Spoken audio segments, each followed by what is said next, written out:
If you go on to enjoy the video, please consider hitting that like button and subscribing. It does really help me out a lot. And if you're into Funko Pops, I've just started a brand new channel dedicated to them. The link for that can be found in the description. And beat the random lottery that is FIFA points by buying the coins direct from u7buy.com. Use code TVM at checkout for a 5% discount, or if you're a new customer, get 8% discount. The link is down below. What is going on, guys? TVM here. Welcome back to a brand new video. I have gone and got myself Modric, 5-star weak foot, 4-star skills, the highest rated or joint highest rated player alongside Raheem Sterling, of course, in the FUT birthday team too.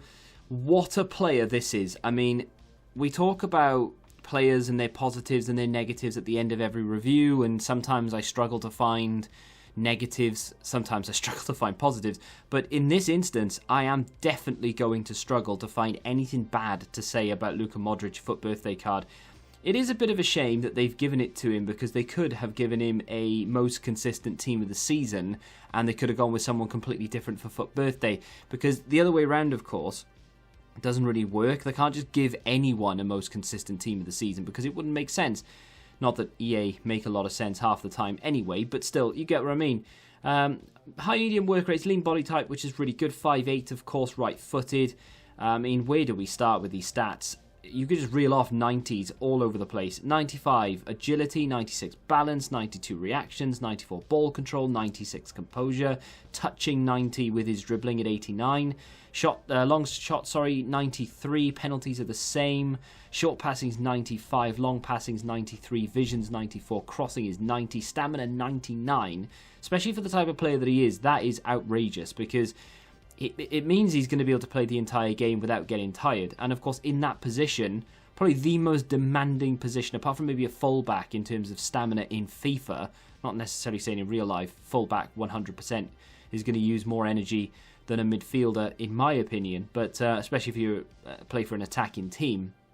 But yeah, 93 rated centre mid, points per position, just creeping below that 300,000 mark now that rewards are out as well, which is very good news for those looking to pick this guy up. Some of the stats that aren't necessarily too appealing: 77 sprint speed, 81 finishing, and maybe the free kicks. I suppose the strength is at 71, which is particularly low. However, he's 5'8", with a lean body type, so 71 strength isn't actually that bad. Of course, using him as a box-to-box, you are probably going to need to boost that up. That's why I went with the anchor instead of the shadow, so that we have a little bit of an acceleration sprint speed boost. We get that sprint speed into the 80s, we get the acceleration close to the 90s, we get a nice defensive boost as well, bumping up the things that need to be bumped. And then, of course, we do get that 10 strength, taking it to 81. You can, of course, use a shadow, which is probably the most desirable chem style when talking about Luka Modric, but the anchor kind of makes more sense for what I was looking at. Now, I didn't just play sort of box-to-box CDM type roles. I was moving him further forward, because he does have the ability to play cam. I did put him at striker for one game. This was the game, actually, but I say game. He didn't last long. I think I switched him. I think he was already switched at this point, actually. I moved him back in and Maradona went forward. But I did put Maradona at cam and Modric as the striker for maybe 30 in-game minutes. Didn't work. Wasn't happy. Wasn't fast enough. I wouldn't say questionable in front of goal, but just not, I wasn't utilising his strengths, if you will. That was created for Modric's vision. Played it down to Iron Robben, who played a great ball over to Patson Daka, and it's a good finish. But Modric did an awful lot that I didn't realise he did. One of those cards, I wrote down as many clips as basically when I do reviews, I'll go into however many games, I think it was 6 in this instance, and I will write down anytime someone does something of note that I'm reviewing. So, of course, Patson Daka's getting a little review today, Jesse Lingard is getting a review, and Luka Modric, all in the same team, which wasn't easy, by the way. But every time one of them did something of note, I'd write the time down so that I can go back and have a look at that time to take the clip from. I didn't really write down an awful lot for Modric because I didn't notice him doing an awful lot. So I had to manually go through the footage, which is a pain in the backside because it takes ages. But when I was going through it, little things like that, where he went in and he nicked the ball. Okay, he didn't actually come out with possession, but he goes back again, intercepts it, and away we go. Things like that, they kind of go unnoticed. And the amount of assists that he got, or assist to an assist that he got, that I didn't really realise, is unreal. That's a free kick there.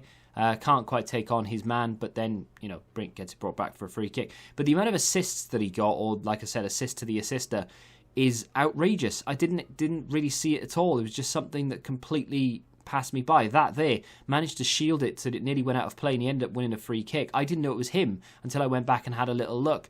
He's one of those players. It's almost like Bruno Fernandes, right? Bruno Fernandes in this game is the exact same. You don't notice he's in the team half the time, and then all of a sudden, bang, he'll pop up with a hat-trick. Very, very similar cards in that sense. Of course, not similar in many other ways, but Modric is banging in this game.